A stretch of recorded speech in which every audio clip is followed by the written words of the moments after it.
खुदा बाप, बेटे और पवित्र आत्मा के नाम में आमीन।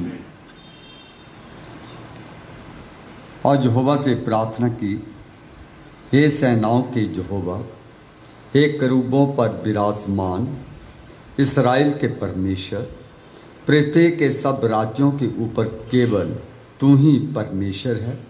आकाश और पृथ्वी को तू ही ने बनाया है। हे यहोवा, कान लगाकर मेरी सुन। हे यहोवा, आँख खोलकर देख और सन्हेरीब के सब वचनों को सुन ले, जिसने जीवते परमेश्वर की निंदा करने को लिख भेजा है। हे यहोवा, सच तो है कि अश्शूर के राजाओं के सब जातियों के देशों को उजाड़ा है और उनके देवताओं को आग में झोंका है, क्योंकि वे ईश्वर नहीं थे, वे केवल मनुष्यों की कारीगरी काठ और पत्थर ही थे। इस कारण वे उनका नाश कर सके।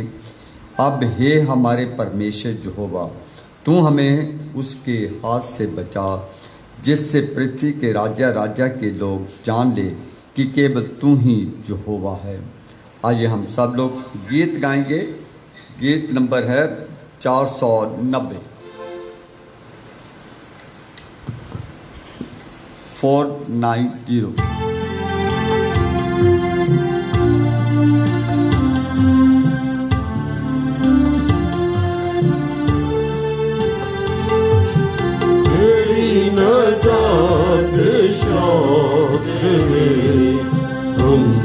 बेहोश मेरी जान, तेरी नजात शौक देवे।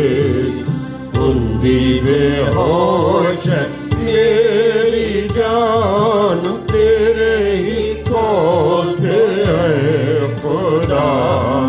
दिल तो मैं रखता ईमान, तेरे ही कौल है खुदा।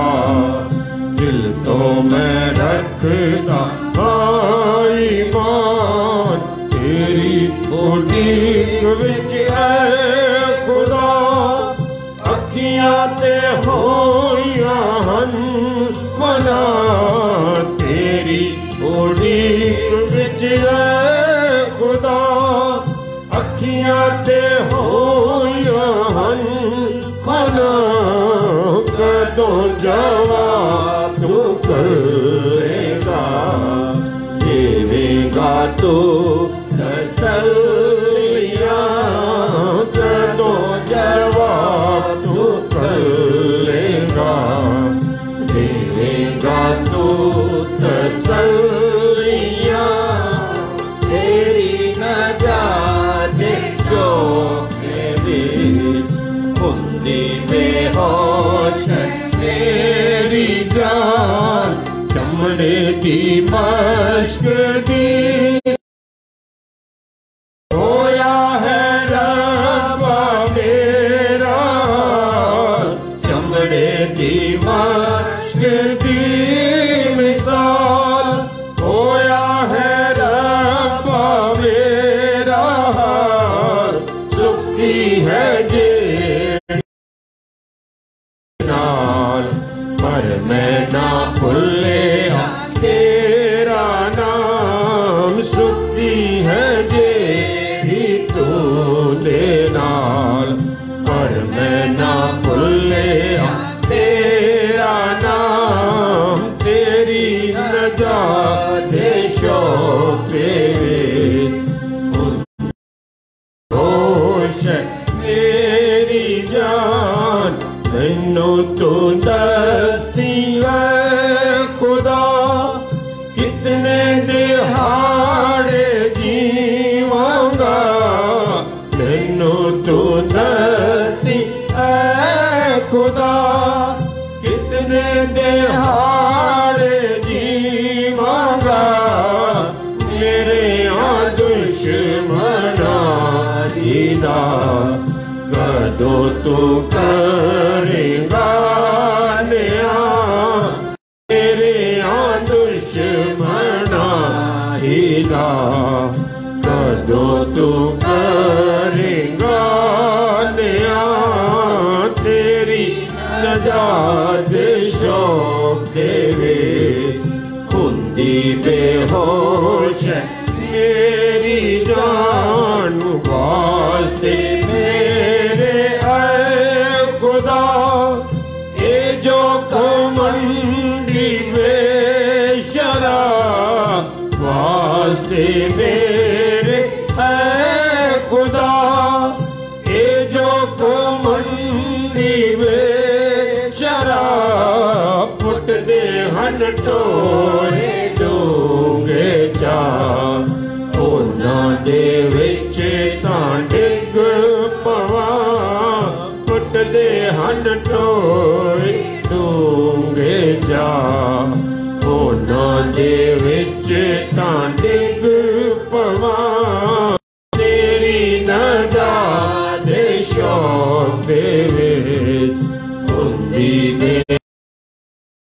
ਮੇਰੀ ਜਾਨ ਮੈਨੂੰ ਸਤਾਉਂਦੇ सबब तेरे ने सच्चे हुक्म सब मैनू सतांदे सबब तेरे ने सच्चे हुक्म सब मेरी मदद तू कर रब तू ते मेरी है चट्टान मेरी मदद तू कर रब तू ते मेरी है चट्टान तेरी नजात शौक देवे हुंदी बेहोश मेरी जान वेला सी नेड़े आ गया कर दे ओ मैनू मिल वना वेला सी नेड़े आ गया कर दे ओ मैनू मिल वना पर मैं हमेशा रखिया तेरे ही फर्ज़ां दा ध्यान पर मैं रखिया तेरे ही फर्ज़ां दा ध्यान तेरी नजात शौक तेरे हुंदी बेहोश मेरी जान रखी तू नज़र मेरे दी बख्शी तू मैनू जिंदगी रखी तू नज़र मेरे दी बख्शी तू मैनू जिंदगी रखांगा याद दिल से ती तेरियां सब शहादता रखांगा याद दिल से ती तेरियां सब शहादता तेरी नजात शौक तेरे हुंदी बेहोश मेरी जान तेरे ही कौल ते ऐ खुदा दिल तो मैं रखदा आई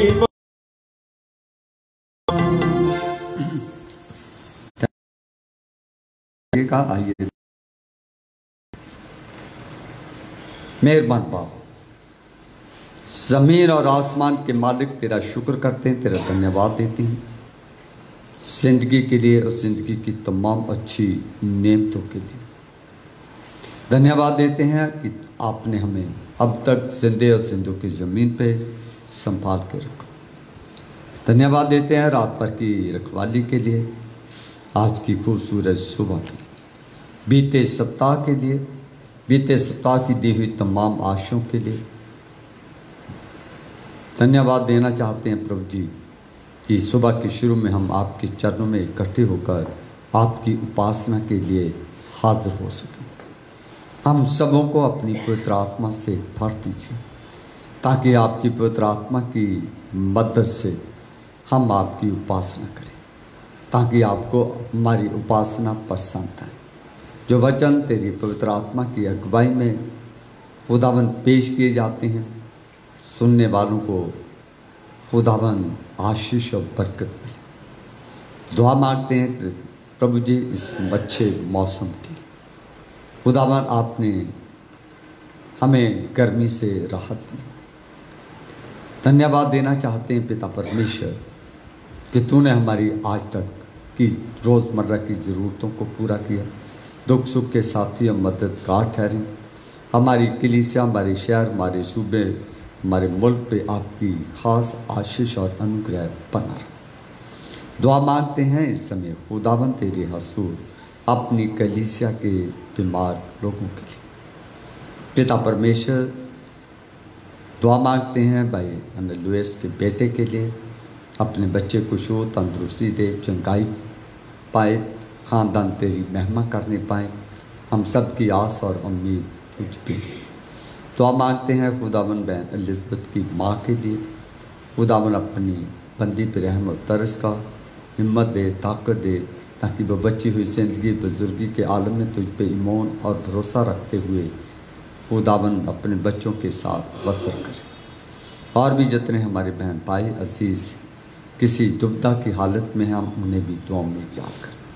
दुआ है ख़ास तौर पे हम कोरोना जैसे भयानक वायरस को इस दुनिया से समाप्त करने के लिए दुआएं मांगते। रहम कर, तरस का अपनी मनुष्य जाति अपने लोगों पे खुदावन अनुग्रह कर। खुदावन जो कोरोना वायरस की वजह से लोग पीड़ित है, घरों में हैं, जहाँ हॉस्पिटलों में, उन सबों को शो तंदुरुस्ती दे, उन सब पे दया दृष्टि कर। खुदावन पूरी दुनिया में इस बीमारी को लेकर दहशत में लोग बड़ी घबराहट की हालत में। प्रभु खुदावन इस बीमारी की वजह से पूरी दुनिया खुदावन परेशानी के आलम में। खुदावन इस बीमारी का दुनिया के ऊपर बहुत सारा असर पड़ा, जिससे लोगों की आत्मिक ज़िंदगी और दुनियावी ज़िंदगी भी बिगड़ गई।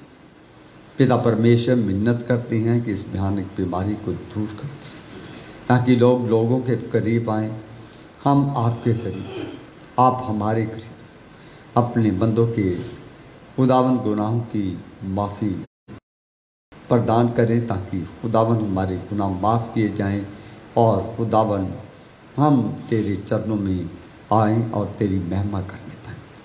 पिता परमेश्वर हमारी अब तक की तमाम गलती गुस्ताखियाँ गुनाहों को माफ़ कर। हम तेरे हजूर अपनी चंडीगढ़ डायसिस को पेश करें, विशेषतः उनके परिवार के लिए। खुदावन हम अपने इंस्टीट्यूशनों पे तेरी आशीष चाहते, अपने खुदावन कलीसियाओं को दुआ में याद करते, पासवानों के लिए दुआएं, उनके परिवारों के लिए दुआएं। पिता परमेश्वर दुआ मांगते हैं तमाम डॉक्टर नर्सेस के लिए जो बीमार लोगों की सेवा में लगे हुए हैं। उनके ऊपर खुदावन तेरी ख़ास दया दृष्टि बन जाए, उनकी जिंदगियों की रक्षा कर। उस दुआ दारू पे तेरी आशीष चाहते हैं जो बीमार लोगों को दी जाती है, जिससे लोग चंगाई पाते हैं। पिता परमेश्वर हमें दुआ करने की तौफीक दे। आज के वचन के लिए अपने दास की मदद कर। खुदावन जितने तेरे बच्चे तेरे चरणों में हासिल हुए हैं, इनको इनके परिवारों पे तेरी आशीष चाहते, इनकी मनोकामनाओं को तेरे सामने पेश करना चाहते हैं। हम सब के ईमान को मजबूत करें। हम सबों को आज की इबादत के लिए पूर्ण तैयारी प्रदान करें। यीशु के नाम से मांगते हैं, आमीन। आइए हम पहला पाठ सुनते हैं। पहला पाठ आपके सामने उत्पत्ति की किताब, उसका 50वां अध्याय, उसकी 15 से लेकर 21वें आयत तक पढ़ा जाएगा। उत्पत्ति की पुस्तक 50वां पाठ, उसके 15वें पद से लेकर 21वें पद तक पढ़ा जाएगा।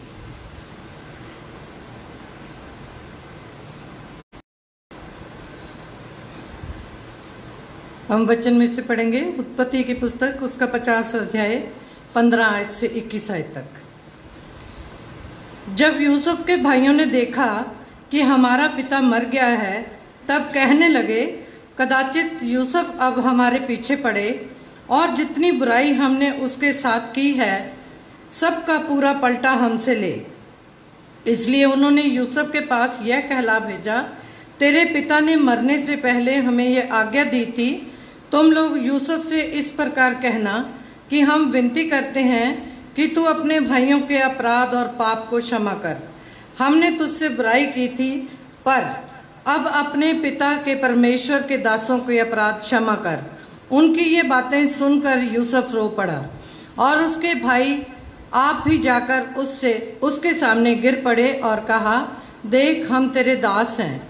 यूसुफ ने उनसे कहा, मत डरो, क्योंकि मैं परमेश्वर की जगह पर हूँ। यद्यपि तुम लोगों ने मेरे लिए बुराई का विचार किया था, परंतु परमेश्वर ने उसी बात में भलाई का विचार किया, जिससे वह ऐसा करे जैसा आज के दिन प्रकट है कि बहुत से लोगों के प्राण बचे हैं। इसलिए अब मत डरो, मैं तुम्हारा और तुम्हारे बाल बच्चों का पालन पोषण करता रहूँगा। इस प्रकार उसने उनको समझा बुझाकर शांति दी। ये परमेश्वर का वचन है। इसके पढ़े और सुने जाने पर उसकी आशीष हो। आमीन। थैंक यू मैडम जी। आइए हम एक और पाठ सुनते हैं। भजन संहिता नंबर 119, उसका 89 आई से लेकर 96 तक पढ़ा जाएगा। भजन संहिता नंबर 119, उसकी 99 आई से लेकर 96 आई तक। मैं आपके सामने पढ़ूंगी भजन संहिता 119 89 से लेकर 96 वर्ष तक। हे यहोवा, तेरा वचन आकाश में सदा तक स्थिर रहता है, तेरी सच्चाई पीढ़ी से पीढ़ी तक बनी रहती है। तूने पृथ्वी को स्थिर किया, इसलिए वह बनी है। वह आज के दिन तक तेरे नियमों के अनुसार ठहरे हैं, क्योंकि सारी सृष्टि तेरे अधीन है। यदि मैं तेरी व्यवस्था से सुखी ना होता तो मैं दुख के समय नष्ट हो जाता। मैं तेरे उपदेशों को कभी न भूलूंगा, क्योंकि उन्हीं के द्वारा तूने मुझे जिलाया है। मैं तेरा ही हूँ, तू मेरा उद्धार कर, क्योंकि मैं तेरे उपदेशों की सुधि रखता हूँ। दुष्ट मेरा नाश करने के लिए मेरी घात में लगे हैं, परंतु मैं तेरी चितौनियों पर ध्यान करता हूँ। जितनी बातें पूरी जान पड़ती हैं, उन सब को मैंने अधूरी पाया है, परंतु तेरी आज्ञा का विस्तार बड़ा है। ये परमेश्वर का वचन है। इसके पढ़े और सुने जाने पे उसकी आशीष हो। आमीन। Thank you. आइए हम एक और हिस्सा सुनते हैं। रोमियो की पत्री, उसका 13वां पाठ, उसकी 8वीं आयत से लेकर 14 आयत तक। रोमियो की पुस्तक, उसका 13वां अध्याय, उसके 8वें पद से लेकर 14 पद तक।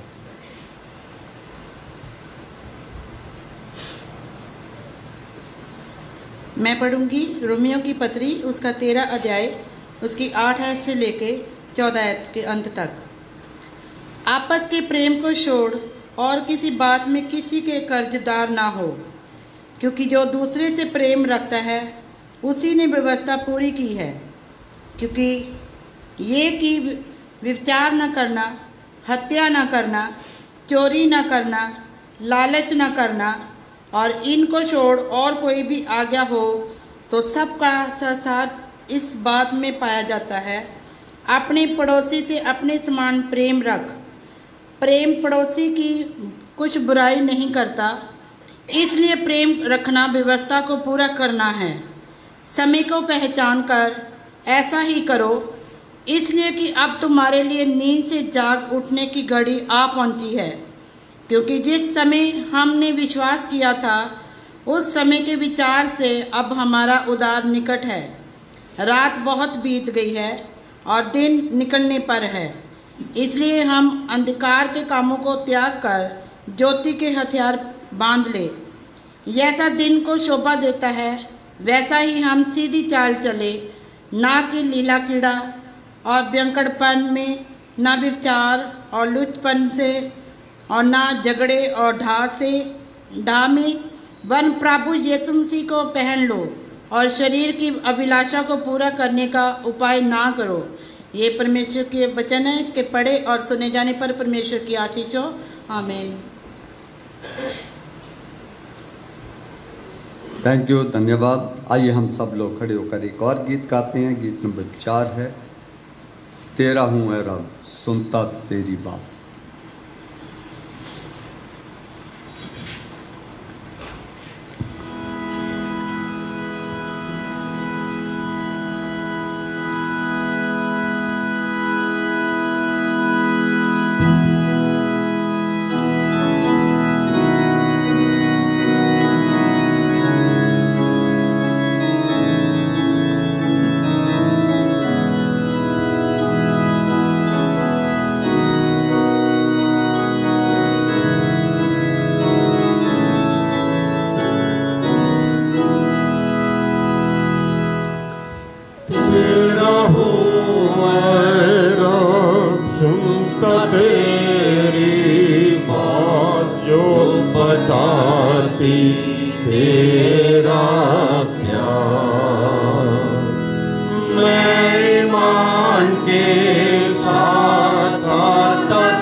चश्मा क्रोध से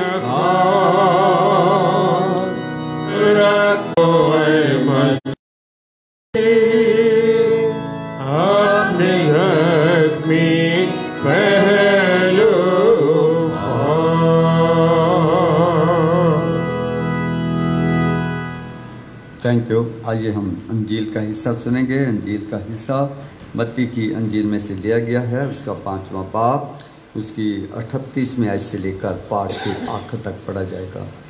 मत्ती रचित सुसमाचार 5वां अध्याय, उसके 38वें पद से लेकर पाठ के आखिर तक। Gospel according to Saint Matthew chapter 5 verses 38 to 48।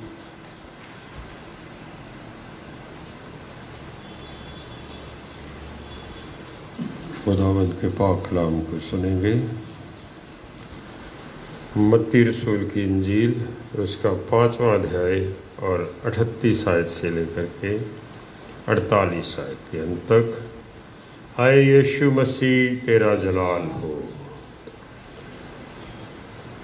तुम सुन चुके हो कि कहा गया था कि आँख के बदले आँख और दांत के बदले दांत, परंतु मैं तुमसे ये कहता हूँ कि बुरे का सामना ना करना, परंतु जो कोई तेरे दाहिने गाल पर थप्पड़ मारे उसकी ओर दूसरा भी फेर दे। यदि कोई तुझ पर नालिश करके तेरा कुर्ता लेना चाहे तो उससे दोहर भी ले लेने दे। जो कोई तुझे कोस भर बेगार में ले जाए तो उसके साथ 2 कोस चला जा। जो कोई तुझसे मांगे उसे दे, और जो तुझसे उधार लेना चाहे उससे मुंह ना मोड़। तुम सुन चुके हो कि कहा गया था, अपने पड़ोसी से प्रेम रखना और अपने बैरी से बैर। परंतु मैं तुमसे ये कहता हूँ कि अपने बैरियों से प्रेम रखो और अपने सताने वालों के लिए प्रार्थना करो, जिससे तुम अपने स्वर्गीय पिता की संतान ठहरोगे, क्योंकि वह भले और बुरे दोनों पर अपना सूर्य उदय करता है और धर्मी और अधर्मी दोनों पर मेघ बरसाता है। क्योंकि यदि तुम अपने प्रेम रखने वालों ही से प्रेम रखो तो तुम्हारे लिए क्या फल होगा? क्या महसूल लेने वाले भी ऐसा ही नहीं करते? यदि तुम केवल अपने भाइयों ही को नमस्कार करो तो कौन सा बड़ा काम करते हो? क्या अन्य जाति भी ऐसा नहीं करते? इसलिए चाहिए कि तुम सिद्ध बनो, क्योंकि तुम्हारा स्वर्गीय पिता सिद्ध है। ये मसीह की इंजील है। आए खुदावन यीशु तेरी तारीफ हो। आमीन। थैंक यू पास्टर जी। कृपया जमात बैठ जाए। आइए हम दुआ मांगे। मेहरबान बाप, हम एक बार फिर से आपके चरणों में हाजिर हूँ। इस समय तेरा बंदा तेरे वचन को तेरे लोगों के सामने पेश करना चाहता है। वचन आपका पवित्र वचन है खुदावन, जो हमारे नापाक होठों से निकलेगा। पर पिता परमेश्वर, ये वचन हमारे लिए भी आशीष और पवित्रता का कारण है, सुनने वालों को और उस पर अमल करने वालों के लिए भी, क्योंकि इससे हम आत्मिक तौर पे और दुनियावी तौर पे मजबूत होते हैं। पिता परमेश्वर, हमारी आत्मिक और दुनियावी बुद्धि को खोल दीजिए, ताकि हम इस वचन को जो पढ़ा गया इस पे जब मनन करते हैं तो हमारे लिए खुदावन आशीष और बरकत का कारण बने। अपने बंदे की खास तौर पर रहनुमाई कर, अपनी पवित्र आत्मा के द्वारा हमारी मदद कर, यीशु के नाम में आमीन।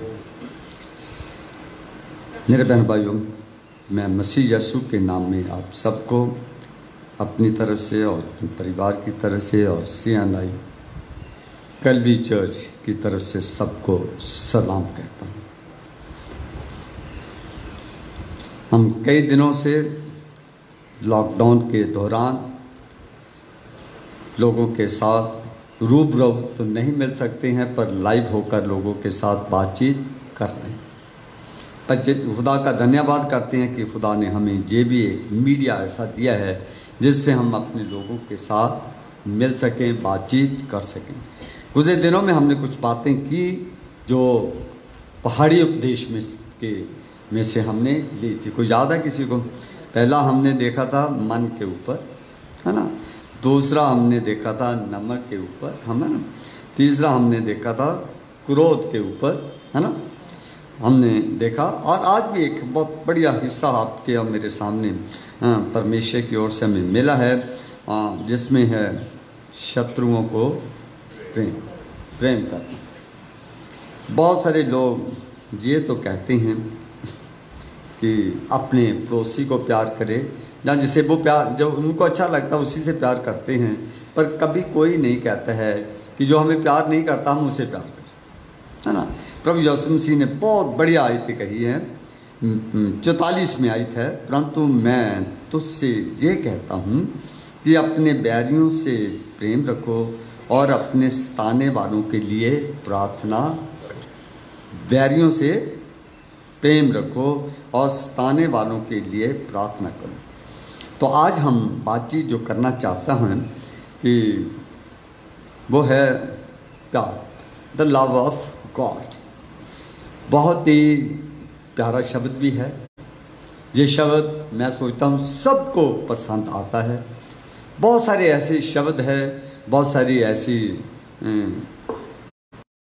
हमें चीज़ें दी हैं जिससे हम बहुत प्यार करते हैं और उसे हम कई बार पसंद करते हैं, पर अपनी हमारे भी शब्द नहीं होते हैं कि हम किस प्रकार से उसे बयान कर सकें। जैसे घर शब्द है, हर एक इंसान को, इवन पशु पक्षी जानवरों को भी घर प्यारा लगता है, पर कई बार हम घर को बयान नहीं कर पाते कि हम अपने घर को कितना प्यार करते हैं, या घर में रहकर हम कितना आनंद उठाते हैं। विश्वास है, हम कई बार वो भी, है ना, व्यक्त नहीं कर सकते हैं, पर हम फीलिंग के द्वारा बताने की कोशिश करती हैं। इसी प्रकार से प्यार नाम की चीज़ है जिसे हम कई बार ये तो कह देते हैं मैं तुझसे बहुत प्यार करता हूँ, पर प्यार दिखाना कई बार बड़ी मुश्किल हो जाती है। तो प्यार, आज मैं आपके साथ परमेश्वर की आत्मा की अगुवाई में कुछ बातें आपके साथ, जैसे भी परमेश्वर हमारी अगुवाई करेगा, ऐसे प्यार के बारे में जानने की कोशिश करें। आपका और मेरा प्यार भी है और परमेश्वर का भी प्यार। आपके और मेरे प्यार में क्या अंतर है और परमेश्वर के प्यार में क्या अंतर है, ख़ास तौर पे ये देखने की कोशिश करेंगे। नेटशल जो प्यार शब्द है, जो प्रेम शब्द है, वे अपने आप में बहुत ही विशाल, बहुत डीप, बहुत ही गहरा, जैसे हम अपनी समझ से इसे कई बार समझना हमारे लिए बड़ा मुश्किल हो जाता है। आइए दो चीज़ें मैं आपके सामने रखना चाहता हूँ। एक, बाइबल प्यार के बारे में क्या कहती हैं, और दुनिया या आपकी और मेरी अंडरस्टैंडिंग प्यार के बदले में क्या होती है। सबसे पहले मैं ये कहना चाहता हूँ, जवान बच्चों की प्यार के प्रति कौन सी डेफिनेशन होती है? हाँ, फ़र्क होती है ना। तो इसीलिए प्यार होता है, तो पर उसको परिस्थितियों के अनुसार उसे समझा जा सकता है कि ये प्यार कैसा है। प्यार प्यारी है। प्यार, कई बार हम कहते हैं प्यार कई प्रकार का होता है। प्यार एक ही तरह का होता है, पर उसके रूप कई तरह के, उसको व्यक्त कई तरह से किया जाता है। अंडरस्टैंडिंग अबाउट, है ना, लव मैं आपके सामने रखना चाहता हूँ। Love in the Bible is about commitment, not feeling. हम इसे भावनाओं के द्वारा भी व्यक्त करने की कोशिश करते हैं, पर परमेश्वर भावनाओं के द्वारा नहीं। जो मन में अंदर आदमी की भावनाएं पैदा होती हैं वो उठती हैं, बैठ जाती हैं, भावनाएं ख़त्म हो जाती हैं, और हमारी भावनाएं स्वार्थ से भी जुड़ी होती हैं, शक्ल से भी जुड़ी होती हैं, हालात से भी जुड़ी होती हैं, लालच से भी जुड़ी होती हैं, पर कमिटमेंट नहीं होती, है ना। कमिटमेंट का मैं शब्द देखने की कोशिश करता था, उसमें ये लिखा था कि जो हमारी जिम्मेदारी क्या बनती है,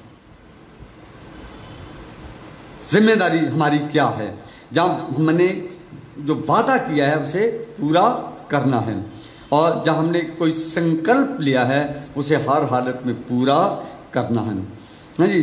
तो वचन जो है, जहाँ कुछ लोग ये भी कहते हैं कि कमिटमेंट का मतलब होता है वचन के प्रति, है ना, यकीन बनाए रखना, जो वचन हमने किसी को दे दिया है उसे पूरा करना है जी। इसलिए जो कहने वाला ये कहता है कि love in the Bible is about commitment, वादा है।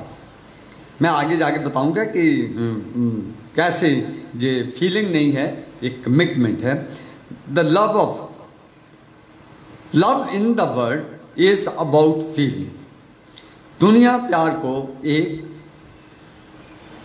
भावनात्मक तरीके से समझने की कोशिश करती है, और उसका एक और शब्द आता है कि love in the world is about lust.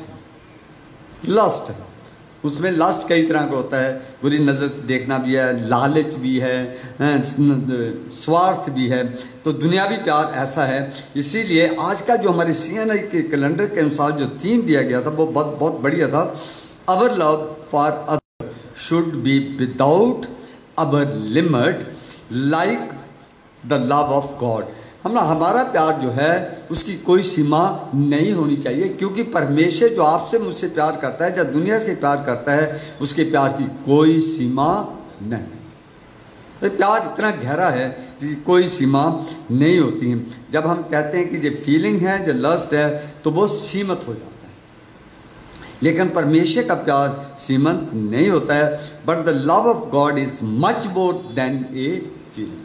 परमेश्वर का जो प्यार है वो आपकी मेरी भावनाओं से, आपकी मेरी फीलिंग से, आपके मेरे थॉट से बहुत ऊपर है। आइए हम देख सकते हैं कि कैसे परमेश्वर का प्यार आपके मेरे प्यार से फ़र्क है। यूहन्ना की अंजील 3 बाब उसकी 16 यूहन्ना की अंजील 3 बाब और उसकी 16। क्योंकि परमेश्वर ने जगत से ऐसा प्रेम रखा कि उसने अपना इकलौता पुत्र दे दिया, ताकि जो कोई उस पर विश्वास करे वह नष्ट ना हो परंतु अनंत जीवन पाए। हाँ जी, थैंक यू। इसमें क्या लिखा है? परमेश्वर ने संसार से इतना प्यार किया, उसमें कोई सीमा नहीं बताई थी, पर सीमा आगे देख सकते हैं। उसके पास एक ही बेटा था और उसने गुनाहगार इंसानों के लिए नशावर कर दिया। उसका प्यार अथाह हो गया ना, उसके प्यार की कोई सीमा नहीं। उसके प्यार में उन्हें तो कहता फीलिंग होती है उसमें अंदर, वो कहता मैं अपना बेटा इनके लिए क्यों दूँ, ये तो गुनाहगार है, ये अपना किया पाए, जो इन्होंने किया है वो काट ली है ना, ये गुनाहगार बने हैं, गुनाह में मर जाए, मैं क्यों करूँ इनके लिए। उसमें फीलिंग नहीं है उसकी, है वो इंसान को दिल से मन से प्यार करता है। इसीलिए वो क्या कहता है कि मैंने अपना बेटा इसलिए किसके लिए दिया? गुनाहगार इंसानों के लिए दिया है। इसीलिए इस आयत में आप और मैं बड़े ध्यान से देख सकते हैं परमेश्वर कितना संसार से प्यार करता है ना, इतना प्यार करता है। संसार को बचाने के लिए उसने अपने बेटे की कुर्बानी दे दी। इसलिए प्रभु यीशु ने भी कहा था कि है ना, जो प्यार करता है वो जान देने तक वफादार रहता है। आज हमने कहानी पढ़ी, लेकिन जो परमेश्वर के लोग होते हैं, परमेश्वर की ओर से चुने हुए लोग होते हैं, वो भी प्यार की कदर करते हैं और प्यार की खातिर बहुत कुछ करने के लिए तैयार रहती हैं। वो परमेश्वर की से उनकी तुलना तो नहीं की जा सकती है, पर वो परमेश्वर के प्यार को अपनी ज़िंदगियों के कामों के द्वारा प्रकट करने की कोशिश करते हैं। हमने आज कहानी पढ़ी थी जोसेफ के भाइयों ने क्या किया था, आप और मैं अच्छी तरह जानते हैं। उसे कितने 20 सिक्कों में बेच दिया था, और उस समय बेचना भी बहुत बड़ी है ना झंझट थी। सदियों तक, पीढ़ियों तक आदमी गुलाम हो जाता था। और फिर भाई को बेच दी। और क्यों बेचा? क्यों बेचा उनको? क्यों नफरत करते थे? एक तो वो सबसे छोटा था और बाप उसे प्यार करता था, उसको पैसे कपड़े सा के दे। ये क्या हो गया? प्यार में फीलिंग आ गई, लस्ट आ गई, जेलसी आ गई, है ना। तो रियल प्यार नहीं हुआ ना, जो रियल लव हम जिसे कहते हैं वो नहीं था। दूसरा, उसको स्वप्न आते थे, है ना। उसे स्वप्न में कहा था कि भाइयों के सामने मैंने एक स्वप्न देखा है, उसमें इन भाइयों के पूले और मेरे पूले, है ना, की बात करता है। वो कहता है मेरा पूला जो था वो खड़ा हो गया और इनके पूले झुककर उसे सलाम करते हैं, उसके सामने, है ना, प्रणाम करते हैं। तो वो क्या कहते हैं, क्या तू कल को हमारे ऊपर राज करेगा, है ना। तो इसका मतलब उनका भाइयों वाला प्यार नहीं था, उनमें स्वार्थ वाला। पर उसको तो परमेश्वर की तरफ से चुना हुआ था और उसे परमेश्वर की तरफ से आते थे। इवन इसी के साथ 37 बाप है उसका उत्पत्ति का, उसमें एक और वो स्वप्न बताता है कि चांद और सूरज और 11 है ना, तो चांद और सूरज वो माँ बाप को कहता है और 11 अपने भाइयों को कहता है, कहते हैं ये मेरे अधीन रहे, हाँ मेरे है ना। तो पर उसको हम कहाँ देखते हैं, वो नहीं उस समय समझे थे, उन्होंने इन बातों को ऐसे मारता है ना, तो उन्होंने उसको सिक्कों में बेच दिया और वो इंसान है ना मिस्र में पहुंच गया और मिस्र में पहुंच कर परमेश्वर उसके साथ था। वो जेल में भी रहा, पोतीफर के घर में भी रहा, लेकिन परमेश्वर की योजना के अनुसार वहाँ का वो बादशाह बन गया। तो जहाँ जब इस्राएल में अकाल पड़ता है तो अकाल के समय वो भाई उसे वहाँ से राशन लेने जाते हैं, वो देख भी लेता है, पहचान भी लेता है, पर उनको अपने आप को प्रकट नहीं करता है, क्योंकि अगर मैं उनके ऊपर प्रकट कर दूंगा तो जब वापस नहीं आएंगे। फिर वो अपने खानदान को प्यार करता था, अपने भाई से प्यार करता था, अपने माँ बाप से प्यार करता था, वो उनको पाना चाहता था। इसलिए उसने एक योजना बनाई, उनके जो दान, उनको जो राशन दिया था उनके बोरों में पैसे भी वापस कर दिए थे, एक कटोरा भी डाल दिया था सोने। इसीलिए वो बांध के वापस ले आए, एक भाई को रख लिया ताकि इनके वसीले से पूरा परिवार रहे। तो जब वो इन नटशेल वो सभी के सभी वहाँ पहुँच जाती हैं और उसने उन लोगों को कहाँ बसाया था जो उस समय मिस्र की जो सबसे फर्टाइल लैंड थी, वहाँ अपने परिवार के लोगों को, खानदान के लोगों को बसाया था ताकि ये जहाँ रह कर ज़िंदगी में उन्नति और तरक्की करें, है ना। जब वहाँ वो रह रहे थे तो उसका बाप मर गया, पर ये बाप की वजह से, वो बाप को प्यार करता था, इसकी वजह से लिखा है कि जब बाप मर गया तो उनके सामने प्रॉब्लम खड़ी हो गई, बाप की वजह से, है ना। तो जब वो बाप मर जाता है तो उनके मन में वो जो उन्होंने उसके साथ किया होता है वो उनके सामने आ जाता है, हमने इनको साथ ये किया था। तो वो डर जाते हैं और डर के मारे वो जाके क्या कहते हैं, जो थोड़ा सा ध्यान से देखें 17 आयत में, तुम लोग यूसुफ से इस प्रकार कहना कि हम विनती करते हैं कि तू अपने भाइयों के अपराध और पाप क्षमा कर, हमने तुझसे बुराई की थी, पर अब अपने पिता के परमेश्वर के दासों का अपराध क्षमा कर। अतः ये हमारे बाप ने कहा था कि उनके पास चले जाना और अपने पापों को मान लिया। पर यहाँ पर भी वो गलती करते हैं। क्या गलती करते हैं? क्या ये नहीं कहते हमारा परमेश्वर, है ना, नहीं कहते, क्या कहते हैं, अब अपने पिता के परमेश्वर के दासों का अपराध क्षमा कर। बाप की पली लेकर, उसके परमेश्वर की पली लेकर अपने आप को बचाने की कोशिश करती हैं। ये नहीं कहते कि हम तेरे भाई हैं, है ना, जहाँ हम तेरे खून खरीदे लोग हैं, जब कैसा कुछ नहीं कहते, जब परमेश्वर का वास्ता भी सीधा नहीं देते हैं, क्योंकि उसको पता है ये अपने बाप को प्यार करता है, बाप परमेश्वर से प्यार करता है, तो ये भी परमेश्वर से डरता है, बाप भी परमेश्वर से डरता है। पर वो उनके मन में कहीं ना कहीं ये बात आती। तो उनकी ये बातें सुनकर यूसुफ रो पड़ा। क्यों रो पड़ा? उसको क्यों रोना चाहिए था? इसलिए रो पड़ा कि अब ये मेरे भाई बहुत लाचार है। वो भाइयों से प्यार करता था और ये बात सुनकर उसके मन को बड़ी ठेस लगी कि मेरे भाई आज मेरे सामने गिड़गिड़ा रहे हैं। जो पूले की बात कही गई थी कि एक दिन पूला गिरेगा, तो लिखा है ना, आगे लिखा है, और वो भाई जाकर उसके सामने गिर पड़े और कहा, देख हम तेरे दास हैं। उस समय उन्होंने दास स्वीकार कर लिया। उस समय तो वो भाई भी स्वीकार करने के लिए तैयार नहीं थे, हैं?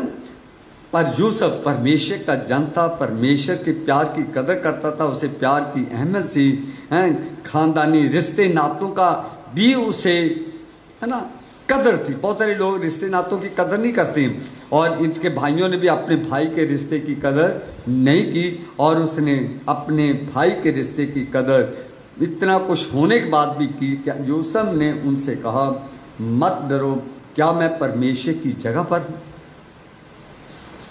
ना, मत डरो, क्या मैं परमेश्वर की जगह पर हूँ? क्यों कहता है? यद्यपि तुम लोग ने मेरे लिए बुराई का विचार किया था, परंतु परमेश्वर ने उसी बात में भलाई का विचार किया जिससे वह ऐसा करें जैसे आज के दिन प्रकट है। अगर परमेश्वर की योजना के अनुसार कहता सब कुछ हुआ, अगर ना ऐसा तुम करते तो आज मैं यहाँ ना होता और तुम भी बचाए ना जाते, है ना। तो वो अपने आप को फिर आगे वो अपने प्यार को, परमेश्वर की मर्जी को उनके सामने रख के अपने प्यार को प्रकट करना चाहता है, ताकि इनके मन से जो डर है, जो इनके मन में मेरे प्रति नफरत है, वो निकल जाए। और मैं ये भी बताना चाहता है कि मैं आप सबको कितना प्यार करता हूँ। आगे देखते हैं हम। इसलिए अब मत डरो, मैं तुम्हारे और तुम्हारे बाल बच्चों का पालन पोषण करता रहूँगा। इस प्रकार उसने उनको समझा बुझाकर शांति दी, तसल्ली दी, प्यार की प्यार का एक दूसरा रूप है, तसल्ली दी। और उनको कहता हूँ, उनसे वादा किया मैं तुम्हारे हमेशा जब तक जीऊँगा तुम्हारे बच्चों की खानदानों की पालना करता रहूँ। क्यों कहा? उसका रिश्ता था, वो उनसे प्यार करता था। कई लोग प्यार की कदर नहीं करते हैं। प्यार कहीं ना कहीं, है ना, काम करता रहता है। अगर वो प्यार की वजह से ही वो उनके ऊपर अपने आप को प्रकट करता है, प्यार की वजह से ही उन्हें वापस बुलाता है, प्यार की वजह से ही उनसे वादा करता है, और प्यार की वजह से उनको अच्छी जगह पे उन्होंने बसने के लिए रखा था। प्यार मतलब ये परमेश्वर के प्यार में और इंसान के प्यार की मैं बात कर रहा था, पर इसमें परमेश्वर के जन जो होते हैं उनका प्यार भी थोड़ा फर्क लोगों से होता है। आइए आगे बढ़ते हैं हम लोग। प्रेम रखना व्यवस्था को पूरा करना है। पुराने नियम में क्या कहा गया था कि व्यवस्था में लिखा है कि दुश्मन को आंख के बदले आंख, कान के बदले कान था, हैं, बैरियों से नफरत करते थे, पर वो व्यवस्था का हिस्सा था, हैं। तो मतलब जो आपसे प्यार करता है उसी को प्यार करना चाहिए। पर प्रभु यीशु मसीह क्या कहने की कोशिश करते हैं, जो हमने रोमियो की पत्री अगर उसका 13 बाब उसकी 10वीं आयत में देखें तो जिसमें ये कहने की कोशिश की गई है कि वो लोग व्यवस्था के प्यार की डेफिनेशन को नहीं समझे थे, पर व्यवस्था जो प्यार के बारे में वो कहती थी कि प्रेम रखना ही व्यवस्था को पूरा करना है। कैसे पूरा करना है? क्योंकि व्यवस्था में 10 हुक्म दिए गए थे। अभी जो ग्रेस पढ़ रहे थे उसमें लिखा ना कि वो जो 10 का सारांश क्या था, अपने पड़ोसी को अपने समान प्यार करना। पर वो क्या कहते थे, हम अपने पड़ोसी को प्यार करेंगे जो उससे प्यार करता है, दुश्मन से दुश्मनी रखनी थी, है ना। तो फिर वो कहते नहीं, बाइबल परमेश्वर का प्यार ऐसा नहीं है। अगर व्यवस्था परमेश्वर की तरफ से मिली थी तो व्यवस्था का प्यार वो नहीं समझ पाई थी। आइए देखते हैं प्रभु यीशु मसीह ने इस प्यार के बारे में क्या कहा है। यूहन्ना की अंजील 13 बाब उसकी 34 और 35 में आई थी।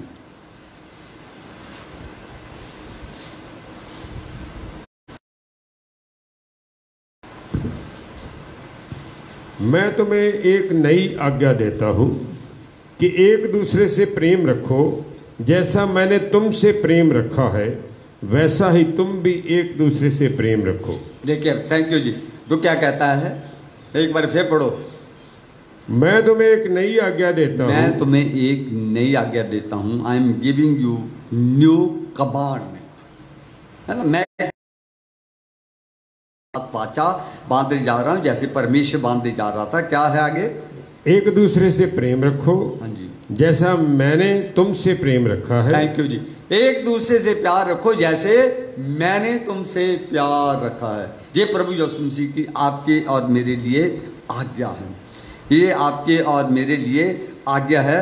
अगर आप और मैं 14 बाब उसकी 15 आयत देखें, प्रभु यीशु ने क्या कहा है, यदि तुम मुझसे प्रेम रखते हो तो मेरी आज्ञाओं को मानोगे। यदि तुम मुझसे प्यार करते हो तो मेरी आज्ञाओं को मानेंगे। आप कभी ध्यान से सोचने की कोशिश करें, हम सब लोग चर्च को भी प्यार करते हैं, अपनी कौम को भी प्यार करते हैं, अपने मुल्क को भी, अपने सबको प्यार करते हैं। जब लोग चर्च में आते हैं, जब लड़ाई झगड़े करते हैं तो फिर वो कमिटमेंट, वो आज्ञाएं कहाँ चली जाती हैं? यहाँ आकर तरह तरह की बातें, ऊंच नीच, बड़ा छोटा, दुनिया भर की बातें आप लोग सब जानते हैं ना। वो क्यों हो जाता है? फिर वो प्यार कहाँ चले जाता है? है जी, होता ही नहीं है ना। वो स्वार्थ के लिए आता है। उनका प्यार परमेश्वर का प्यार नहीं होता है। उनका प्यार फीलिंग से भरा होता है, इमोशनल होता है, लालच से भरा हुआ होता है, स्वार्थ से भरा होता है, कुर्सी का मसला होता है, कुछ पाने का मसला होता है। पर परमेश्वर के घर में अगर बिना लालच के आओगे तो सब कुछ मिलेगा। फिर अगर प्यार से जो आता है वो क्या कहता है? पादी साहब मुझे इसी चर्च से बहुत बरकतें मिली हैं। पर जो प्यार से नहीं आता, कुछ लेने के लिए आता, तो वो कई बार क्या कहता? पादी साहब क्या है, हमें तो कुछ आप दिलाते ही नहीं हो, कुछ देते ही नहीं हो, हमें क्या मिला? हाँ, कई बार वो सारी जिंदगी, इवन डॉक्टर भी उनके बच्चे बन जाते हैं। अगर वो थोड़ी सी, कई बच्चे, डॉक्टर के बच्चे अगर फीस की माफ़ी के लिए लेके आते हैं, अगर फीस माफ़ी नहीं करते हैं तो क्या फ़ायदा हुआ हमें ईसाई बनने का? जी, क्या फायदा हुआ आपके चर्च के मेंबरशिप बनने का? वो एकदम परमेश्वर की हुई तमाम आशाओं को, यही यूसुफ भी था, उसके भाइयों ने इतना उसके साथ किया पर वो प्यार की कदर नहीं भूला, रिश्ते को नहीं भूला। और उसने हर हालात में रिश्ते को, जब आप और मैं चर्च में आते हैं तो हमें उस रिश्ते को जो परमेश्वर के साथ है, कलीसिया के साथ प्यार का रिश्ता है, उसे कभी भी भूलना नहीं चाहिए। उस प्यार के रिश्ते को दुश्मनी में, स्वार्थ में नहीं बदलना चाहिए, है ना। जब ऐसा हम करते हैं तो ना तो कलीसिया की उन्नति होती है, ना हमारी अपनी तरक्की होती है। Love has a double relationship to God. अब मैं आपके साथ बताना चाहता हूँ, परमेश्वर प्यार जो हो, परमेश्वर के साथ तो रिश्ता है, वो वचन के द्वारा ही मैं आपके सामने रखना चाहूँगा। देखिए, पहला यूहन्ना का खत 4 बाब उसकी 7 और 8वीं आयत।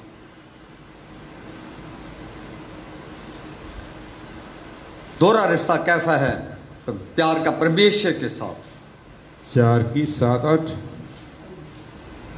हे प्रियो, हम आपस में प्रेम रखें, क्योंकि प्रेम परमेश्वर से है। हम आपस में प्रेम रखें क्योंकि प्रेम परमेश्वर से है। कहाँ से है परमेश्वर? प्यार परमेश्वर से है। वो आपसे मेरे से थोड़ी है। जो परमेश्वर की दी हुई चीज़ें होती हैं, जो स्वर्ग से मिलती हैं, वो हमेशा ही आपके मेरे लिए आशीष का कारण बनती हैं। फिर हम उस प्रेम को जो परमेश्वर की ओर से है, परमेश्वर देता है, उसे हम पोल्यूटेड क्यों कर देते हैं, गंदा क्यों कर देते हैं? हाँ जी। जो कोई प्रेम करता है वह परमेश्वर से जन्मा है और परमेश्वर को जानता है। जो कोई प्रेम करता है वो परमेश्वर से जन्मा है और परमेश्वर को जानता है। अब जहाँ पर बहुत कठिन, हाँ, आपके मेरे लिए शब्द है, जो जो प्यार करता है वो परमेश्वर से जन्मा। जब हम प्यार करते ही नहीं है, उसकी कलीसिया के प्यार नहीं करते हैं, लोगों से प्यार नहीं करते, अपनों से प्यार नहीं करते, तो फिर किससे जन्मा है? मैं क्या कहूँ? तो शैतान से है, क्योंकि शैतान प्यार नहीं करता, वो फूट डालता है ना। तो मैं ये कहना चाहता हूँ, it is only by knowing God that we learn to love. जितना आप और मैं परमेश्वर को जानना करेंगे, उतना ही आप प्यार के बारे में सीखने की कोशिश करें। ये कहना चाहता है यूहन्ना। और परमेश्वर को कैसे जानेंगे? परमेश्वर का वचन मानकर, पढ़ेंगे तो उसमें आज्ञा आती हैं, वो आज्ञा माननी पड़ेंगी। आज्ञा के अनुसार आप चलोगे तो फिर आप और मैं परमेश्वर को जानने की कोशिश करते हैं, जानने की कोशिश करेंगे तो आपके और मेरे अंदर प्यार पैदा होगा। क्योंकि बाइबल क्या कहती है? God is a love. पर ये बात कहिए कि लव इज ए गॉड, है ना। तो इसीलिए and it is only by loving that we learn to know God. प्यार ही है, दूसरा रूप उसका है। प्यार के जानने से ही आप और मैं परमेश्वर को जान सकते हैं। बिना प्यार के आप और मैं परमेश्वर को और एक दूसरे को नहीं जान सकते हैं। प्यार, परमेश्वर को जानने के लिए प्यार जरूरी है। प्यार करना परमेश्वर को जानना जरूरी है। लव, प्यार परमेश्वर से आता है और ये प्यार जो है हमें परमेश्वर के करीब परमेश्वर के करीब नहीं, हमें एक दूसरे के करीब ये प्यार लेके आता है। It is by love that God is known. प्यार ही है जिसके द्वारा हम परमेश्वर को जानते हैं, और प्यार के द्वारा ही परमेश्वर आपको और मुझे जानता है। वरना आप और मैं सिर से पांव तक पापी हैं, पाप से वो नफरत करता है, उसे प्यार कभी नहीं कर सकता। आगे जाके मैं थोड़ा बताऊंगा आपको। We can not see God because he is a spirit. हम परमेश्वर को कभी नहीं देखा है क्योंकि परमेश्वर आत्मा है, फिर कैसे देख सकते हैं? But we can see is his effect. उसके असर के द्वारा, किसके असर के द्वारा देख सकते हैं परमेश्वर? प्यार के असर के। जो प्यार आपसे मुझसे परमेश्वर करता है, जब आप और मैं परमेश्वर से प्यार करते हैं, जो उसका असर है, उससे आप और मैं परमेश्वर को महसूस करते हैं, जानते हैं, उस पर विश्वास लेकर आते हैं। कैसे? दो उदाहरणें मैं आपके सामने रखता हूं। आप और मैं हवा को जानते, देखते हैं कभी? हवा को कैच कर सकते हो? इसी प्रकार से परमेश्वर को कोई देख नहीं सकता, उसे कैच नहीं कर सकता, उसे छू नहीं सकता। पर हवा को आप और मैं महसूस करते हैं कि नहीं करते? We can not see but it can do. हम कभी नहीं देख सकते हैं कि हवा क्या कर सकती है, नहीं ना, जब महसूस कर सकते। पर ये तो जानते हैं हवा है, महसूस करते हैं हवा है, पर हम ये नहीं क्या करती, ये नहीं बता सकते। पर आप जानते भी हैं हवा से हम जिंदा रहते हैं। हवा हमारे वातावरण को शुद्ध करती है। और इलेक्ट्रिसिटी, हम जो इलेक्ट्रिसिटी के अंदर जो करंट का प्रभाव होता है उसे नहीं देख सकते हैं। 1 मिनट में वो कहाँ चली जाती है, नहीं ना महसूस, पर हम महसूस करते हैं वो जाती है। इसी प्रकार से the effect of God is love. परमेश्वर का जो प्यार है वो आपकी मेरी जिंदगियों में असर करता है, वो आपके मेरी जिंदगी में दौड़ता है, आपके मेरी जिंदगियों में आता है। आपके मेरे बिहेवियर से लोग कई बार क्या कहते हैं, हो सकता है ये क्रिश्चियन है ना।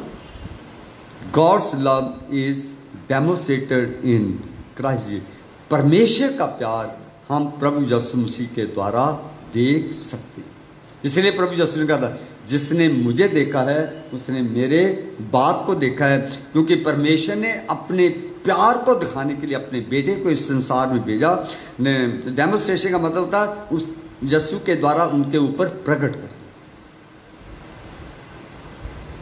But our love is selfish.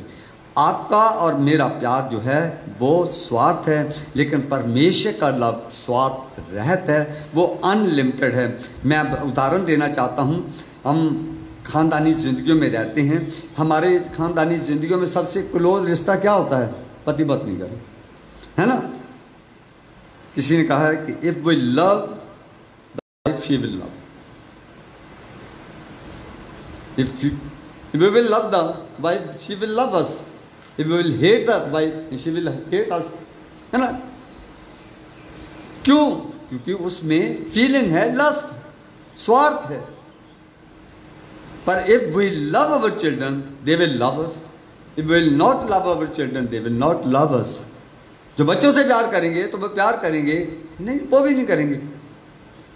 बच्चों को माँ बाप से पूछना, मेरे तो माँ बाप को पूछते नहीं। जहाँ बच्चे माँ बाप पे निर्भर हो जाए तो वो बोझ बन जाते हैं ना, प्यार खत्म हो जाता है, फिर बोझ दिखाई देता है। इसी प्रकार से पर दो रिश्ते हैं। इफ द पास्टर, मैं पादरी की बात करना चाहता हूं, उसे कोई प्यार करे ना करे, अगर लोग जब बुलाते हैं तो वो सब किसी भी तरह से है वो प्यार दिखाने के लिए जाएगा। मेरे नाथ पादरी साहब जाते हैं, ये बता सकते हैं बेहतर।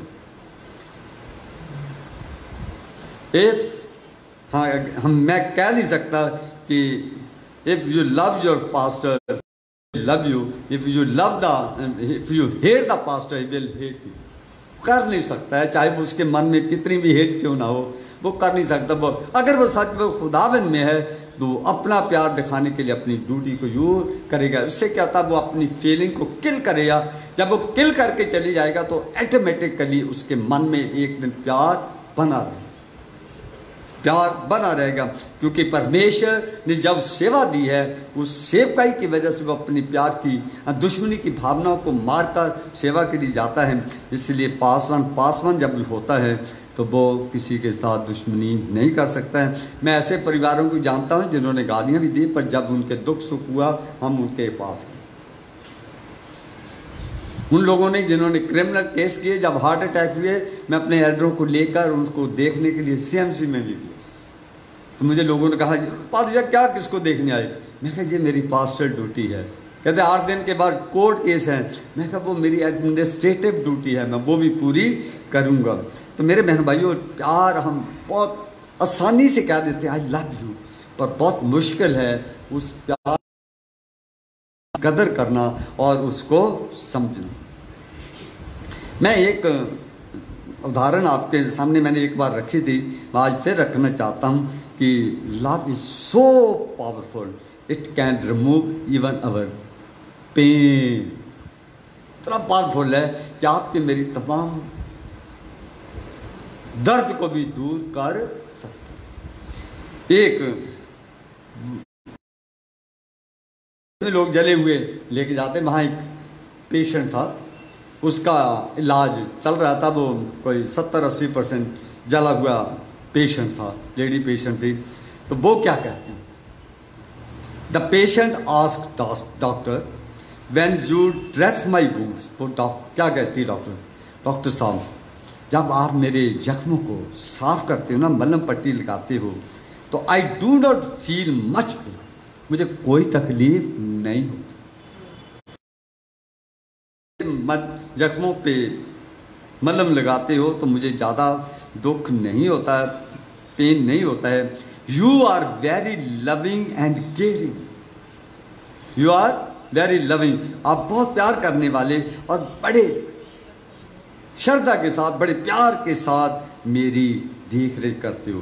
But the other doctor is very rough and rude, that my pain became bearable while he dressed my wound।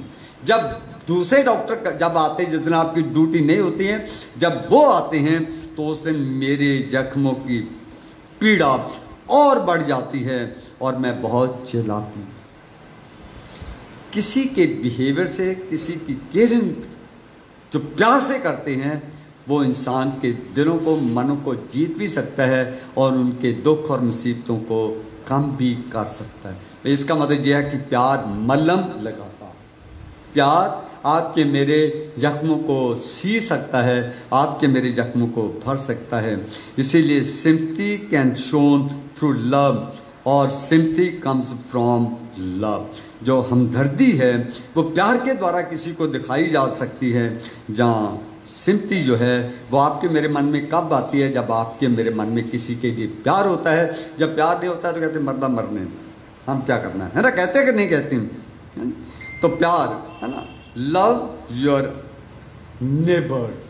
हम आते हैं जो प्रभु यीशु मसीह ने कहा कि अपने पड़ोसी को अपने समान प्यार करो। आप और मैं अपने आप को कितना प्यार करते हैं। आप और मैं अपने जिस्म को गंदा भी नहीं होने देते। थोड़ी सी मिट्टी लग जाए झट से जाके नहाते हैं, थोड़ी सी बदबू आती है जाके झट से नहाते हैं। सुई कहीं टीका लगाना तो वो भी मर जाएंगे, जो पेन होता है। पर हम पड़ोसी को या दूसरों को जो भी हम कर सकते हैं उनके साथ बुरा बिहेवियर करने के लिए हमेशा तैयार रहते हैं। प्रभु यीशु कहते हैं ये आपका मेरा पड़ोसी के प्रति प्यार नहीं है। इट इज मैं भी बताना चाहता हूं कि आप और मैं पड़ोसी से प्यार नहीं करेंगे, पर कुत्ते से प्यार करेंगे। अब देखिए, it is easier to love the neighbour's pet dog than to love the neighbours. हमारे घर में भी डॉग है, बहुत बच्चे प्यार करते हैं, मैं भी करता हूँ।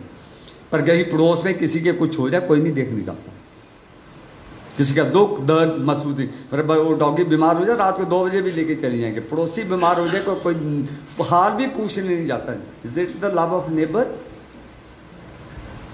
इसका मतलब ये है कि है ना, dog is better than the, we give the priority to man, to dog than the God's created man. ये प्यार है, हमारा प्यार दिन पर दिन ठंडा होता जा रहा है। There can be no peace, no unity, no prosperity without the love of God. इंसान कभी भी ना तो अपने आप में यूनिटी रख सकता है, ना तरक्की कर सकता है, ना शांति मिल सकती है। अगर ये तरक्की करनी है, घर में शांति रखनी है, प्रॉस्पेरिटी खुशहाली को प्राप्त करना है, तो वो प्यार से ही प्राप्त किया जा सकता है। जिन कलीसियों में प्यार होता है वो कलीसिया तरक्की करती हैं, जिन कलीसियों में प्यार नहीं होता है वो कलीसिया कभी तरक्की नहीं कर सकती हैं। हम जिस कलीसिया में हैं, जब प्यार था तो ये वंडरफुल आपके सामने मिरेकल हुआ। अब प्यार नहीं है तो हम छोटा सा पास्ट हाउस रिपेयर करने लगे थे, वो भी नहीं हुआ। Is it love? आपका क्या उन लोगों का चर्च के प्रति प्यार है, यीशु के प्रति प्यार है जिन्होंने काम रुकवाया? Is it the love? Yeshu का प्यार है, कलीसिया के प्रति प्यार है, परमेश्वर के प्रति प्यार है। इसका मतलब यह है कि हम परमेश्वर का ऊपर नहीं। परमेश्वर ने क्या कहा? अगर तुम मेरे हो तो मेरी आज्ञाओं को मानोगे, मुझसे प्यार करते हो। परमेश्वर से प्यार नहीं करते, उसके काम को भी हम जब बिगाड़ देते हैं तो इसका मतलब हम उसके काम को भी, उसको भी प्यार नहीं करते हैं। मेरे बहनों भाइयों, आप और मैं घर में जाके पढ़ने की कोशिश करें पहला कुरिन्थियां 13 बाप। थोड़ी आयतें देख लें, थोड़ा सा टाइम है हमारे पास। पहला कुरिन्थियां 13 बाप, पहली 5-6 आयतें देखते हैं।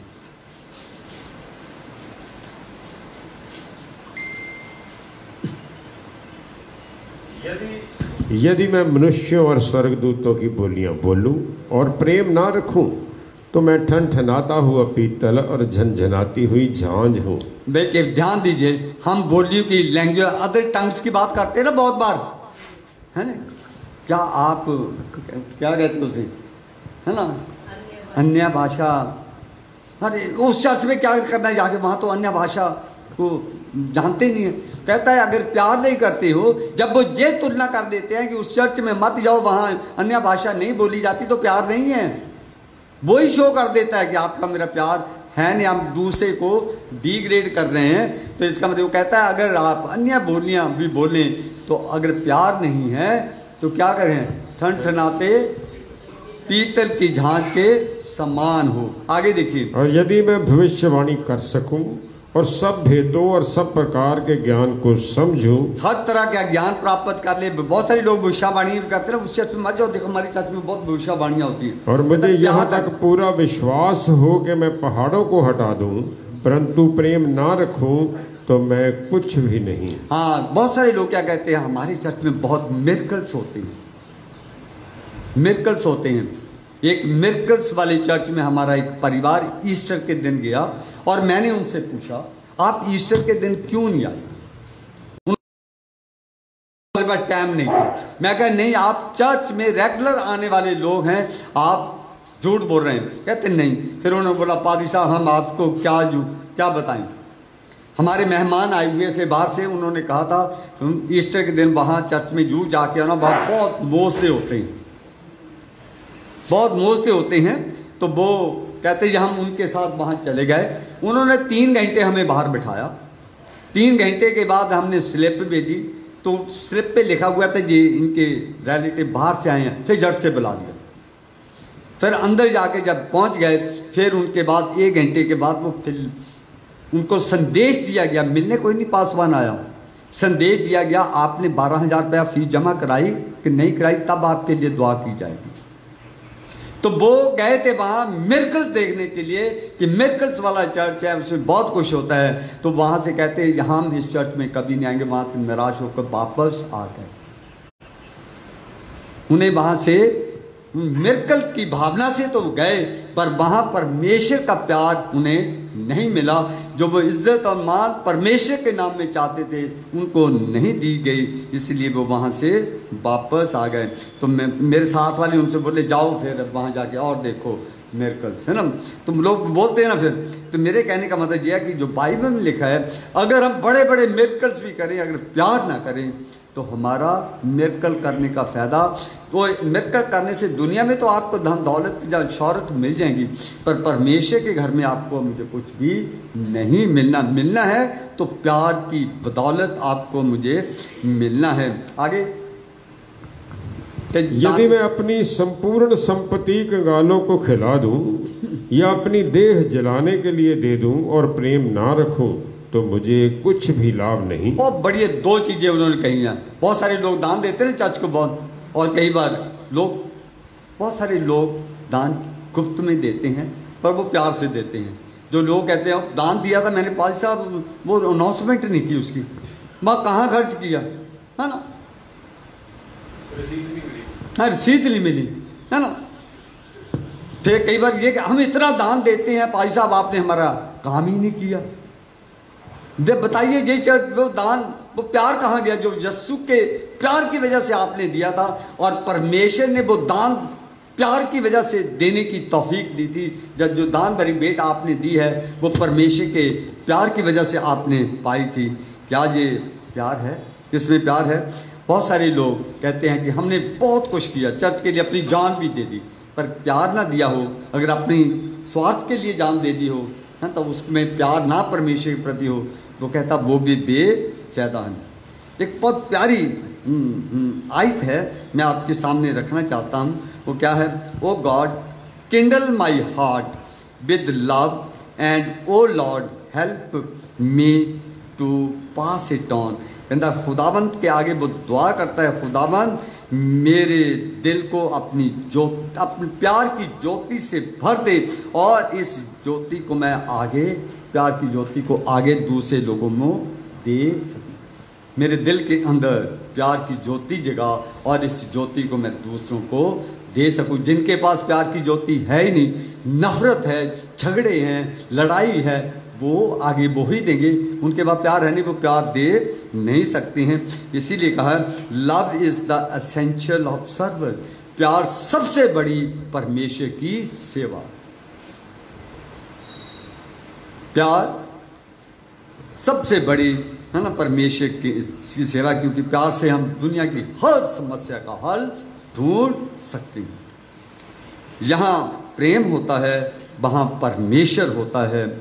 हम कई बार कई गाने सुनते हैं ना, प्यार बंदगी है, प्यार जिंदगी है, हैं, प्यार इश्क है।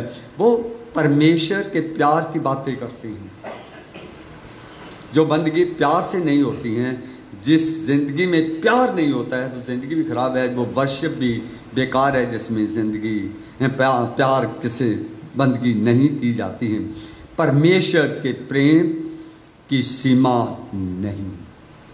आपके मेरे प्यार की सीमा तो हम 10 मिनट के बाद ही देख सकते हैं कि हमारा प्यार कैसा और कितना है। और इस प्रेम को समझने के लिए पवित्र आत्मा की आवश्यकता है। हम अपनी समझ से, अक्ल से नहीं समझ सकते हैं। इसलिए परमेश्वर ने कहा था, अगर तुम मेरी आज्ञा का पालन करते हो तो मेरे चेले ठहरोगे, अगर मुझसे प्यार करते हो तो मेरी आज्ञाओं को मानोगे। फिर उसने कहा था, जो कुछ तुम मुझसे मांगोगे तुम्हें मिल जाएगा। जहाँ तक कि परमेश्वर कहता है कि मैं तुम्हें पवित्र आत्मा का वरदान भी प्रदान करूँगा। प्यार की वजह से देना चाहता है। उनके बिना इसे हम नहीं समझ सकते हैं। परमेश्वर का प्रेम सागर से भी गहरा है, बहुत गहरा है। इसे समझना परमेश्वर की पवित्र आत्मा के बिना मुश्किल है। प्रेम एक आत्मिक गुण है जो आपकी मेरी जिंदगी का स्पिरिचुअल हिस्सा है, जो हृदय में होता है। ये कोई ऐसी वस्तु नहीं जो हृदय में रखी रहे और काम ना आए। जिसके प्यार होता है वो प्यार अपने कामों के द्वारा लोगों के सामने प्रकट करता है। तो कहते हैं ना, जब तक बंदा चुप है तो लगता है बहुत बढ़िया है, जब वो बोलता है फिर हम बोलने से देख पाते हैं कि ये कैसा है। प्रेम भी इसी प्रकार से है ना। प्रेम, बहुत सारे लोग कहते हैं बहुत प्यार करते हैं, जब उनके काम देखते हैं तो उसे प्रकट हो जाता है कि इसका प्यार कैसा और कितना है। प्रेम को दर्शाना या दिखाना अति आवश्यक है। प्यार है तो दिखाओ। परमेश्वर प्यार करता है आपसे, मुझसे, और उसने अपने बेटे के द्वारा प्यार दिखाया। बेटा बाप से प्यार करता है, उसने अपना प्यार दिखाया। वो आपसे मुझसे प्यार करता है, उसने कुर्बानी देकर अपने प्यार को आपके और मुझ पे रखा। इसलिए कहता है मैंने तुम्हारे गुनाह माफ़ किए, दुनिया में तुम भी जाओ, तुम भी दुनिया के गुनाह माफ़ करो। मैं सुसमाचार मुझे मेरे परमेश्वर ने दिया है और ये मैं सुसमाचार तुम्हें देता हूँ कि इसे लेकर दुनिया में जाओ। जब तक चेले परमेश्वर के प्यार की भावना को नहीं समझे थे, तब तक उन्होंने सेवकाई का काम शुरू नहीं किया। प्रेम को दिखाना या दर्शाना अति आवश्यक है। परमेश्वर का प्रेम सबसे महान प्रेम है, क्योंकि परमेश्वर प्रेम है। इसकी उत्पत्ति आदि से परमेश्वर के हृदय से हुई है। ये प्रेम संपूर्ण मानवीय ज्ञान से परे है। आप और मैं अपनी अक्ल और समझ से इसे नहीं समझ सकते हैं। एक आयत हम पढ़ेंगे, इफिसियों की पत्री 3 बाब उसकी 19वीं आयत।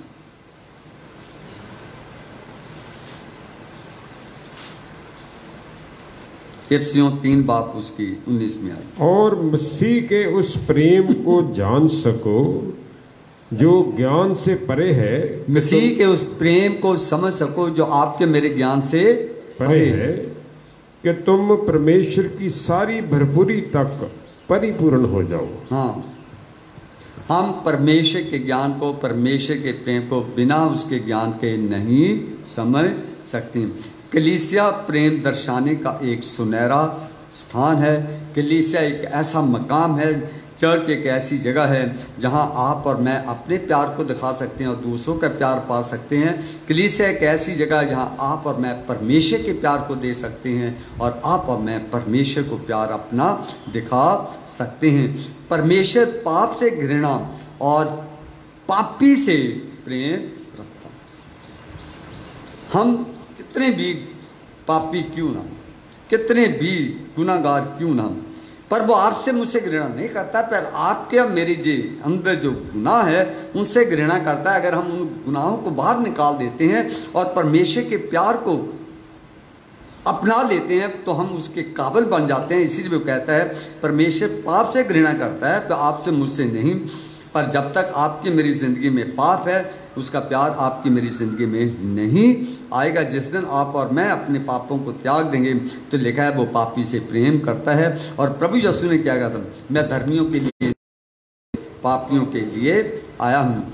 इसीलिए हम कह सकते हैं the love of God is a super natural love. इससे बड़ा कोई प्यार नहीं हो सकता है।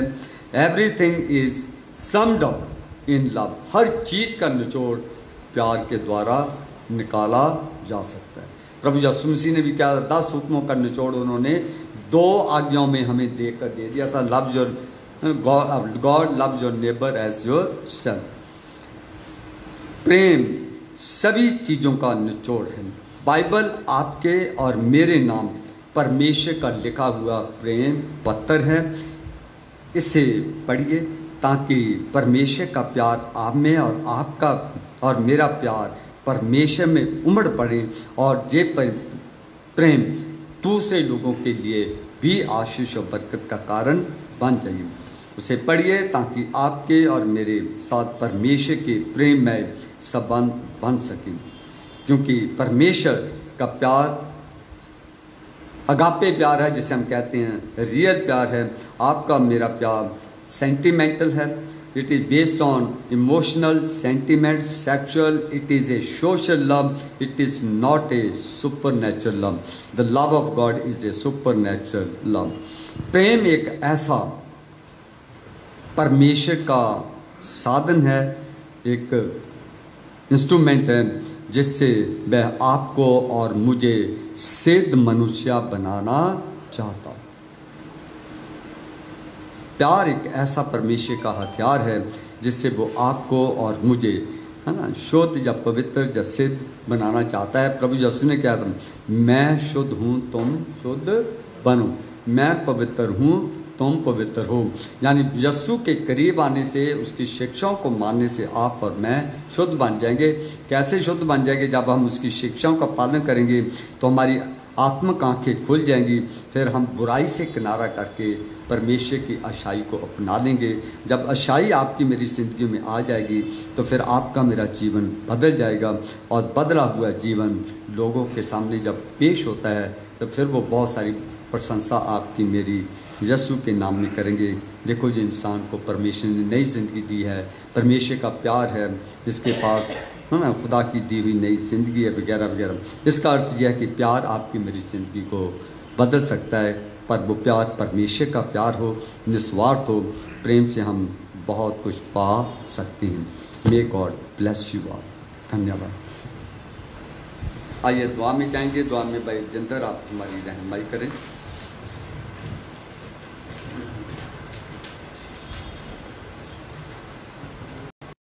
ये हम दुआ करें। धन्यवाद सर्वशक्तिमान, दयालु, कृपालु, विलम्ब से कोप करने वाले अति दयालु परमेश्वर, हम तेरा धन्यवाद करते हैं कि तूने आज हमें ये मौका दिया है कि तेरे सबत के दिन में हम ये मीडिया के द्वारा लोगों से बातचीत कर सके हैं। प्रभु, तेरा धन्यवाद करते हैं तेरे दास के लिए, जो वचन तूने उनके होठों में दिए थे प्रभु, तेरी पवित्र आत्मा के द्वारा लोगों को स्वीकार हो सके, लोगों के मनों को तैयार कर, तेरा प्रेम उनके मनों में समा जाए और तेरे प्रेम के द्वारा लोगों की तरक्की हो सके और कलीसिया की तरक्की हो सके। सब लोग प्रेम से एक दूसरे के साथ संगति कर सकें। हमारी सहायता और मदद कर, कलीसिया में उन्नति कर, हमारे बिशप साहब के साथ हो, पूरे डायसिस के साथ हो, हमारे CNI परिवार के साथ हो, सारी कलीसिया को आशीष और बरकत दे। हम सब के साथ प्रेम भावना से रहने की शक्ति और सामर्थ दे। तूने हमसे इतना प्रेम किया, तूने अपना इकलौता पुत्र हमारे लिए दे दिया, और वो प्रेम उस तेरे बेटे हमारे प्रभु यीशु मसीह ने जाहिर किया कि उसने कलवरी क्रूस पर अपनी जान देकर हमारे पापों की क्षमा के लिए जान दे दी ताकि हम बचाए जा सकें। और तूने कहा, मैं तुम्हारे लिए जगह तैयार करने के लिए जाता हूँ कि जहाँ मैं रहूँ वहाँ तुम भी रहो। आप हमें प्रेम करते हैं यीशु, और तूने हमें अकेला नहीं छोड़ा कि आपने कहा कि मैं जाता हूँ और तुम्हारे लिए एक रूह भेजूँगा, तुम्हें सहायक के रूप में पवित्र आत्मा दूँगा। तेरा धन्यवाद हो प्रभु तेरी इस प्रेम के लिए, और तेरी आत्मा हम में वास करे और उस आत्मा के द्वारा हम एक दूसरे से प्रेम भावना के साथ रह सकें।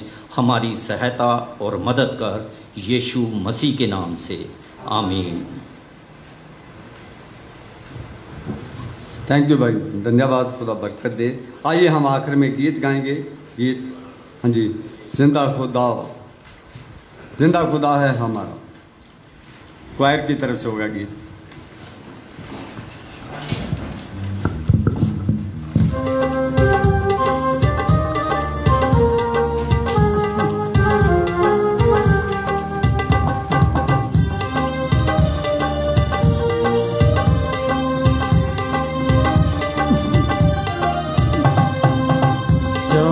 सूरज की प्रस्ते हम नहीं करते,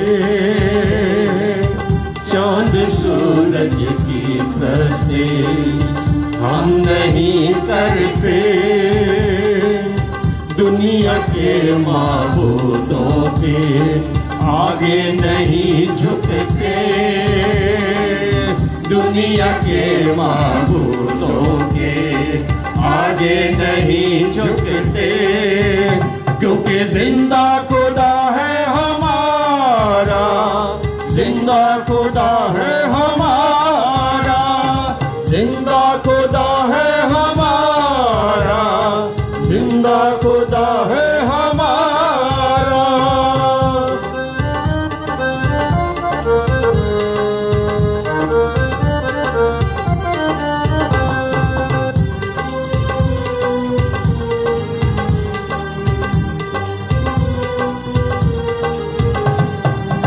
खुशखबरी फैलाएंगे, रूह में बढ़ते जाएंगे,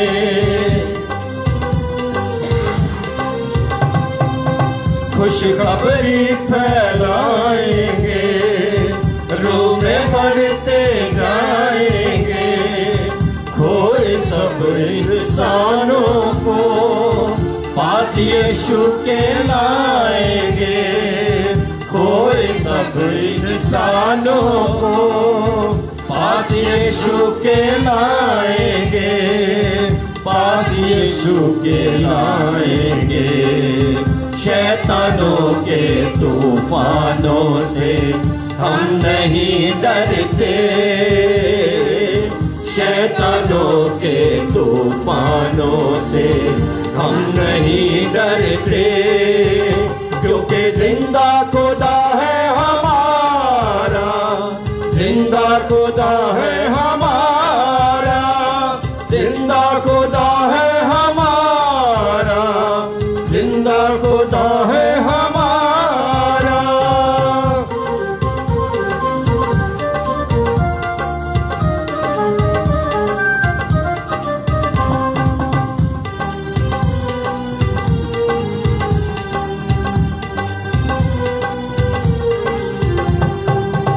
तेरे गम को बढ़ा देंगे, वो तुझे ना शिफा देंगे।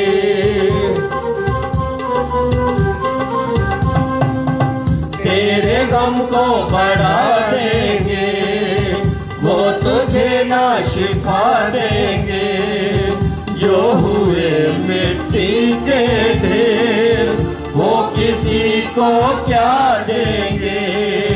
जो हुए मिट्टी के ढेर, वो किसी को क्या देंगे, वो किसी को क्या देंगे। इसलिए दरगहरों के हम नहीं जाते, इसलिए दरगहरों के हम नहीं जाते, क्योंकि जिंदा खुदा हमारा, जिंदा खुदा हमारा, जिंदा खुदा है हमारा, जिंदा खुदा है हमारा।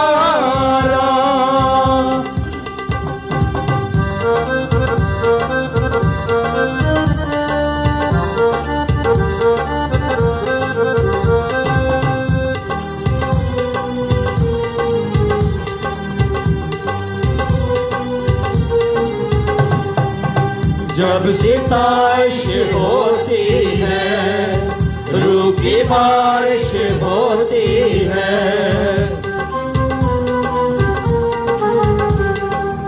जब सिताइश होती है, रूह की बारिश होती है।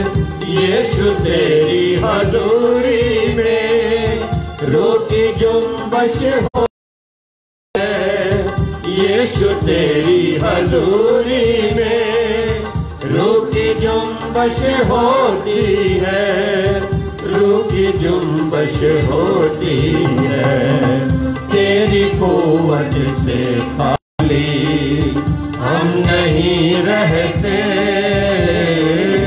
तेरी कुव्वत से खाली हम नहीं रहते, क्योंकि जिंदा खुदा है हमारा, जिंदा खुदा है हमारा, जिंदा खुदा है हमारा, जिंदा खुदा है हमारा। चांद सूरज की प्रस्तिश हम नहीं करते, चांद सूरज की प्रस्तिश हम नहीं करते। दुनिया के माबूदों के आगे नहीं झुकते, दुनिया के माबूदों के आगे नहीं झुकते, क्योंकि जिंदा खुदा है हमारा, जिंदा खुदा है हमारा, जिंदा खुदा है हमारा, जिंदा खुदा है हमारा, जिंदा खुदा है हमारा, जिंदा खुदा है हमारा। Thank you. मे गॉड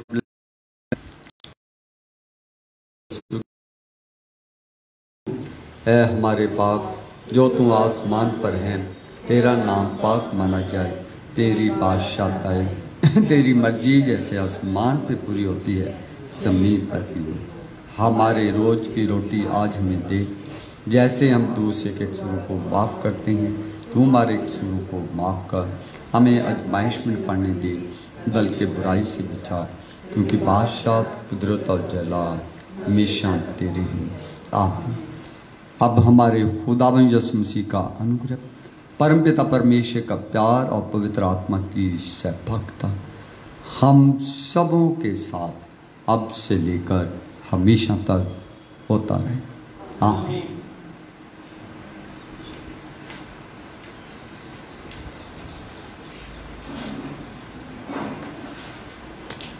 धन्यवाद जी, खुदा आप सबको बरकत दे।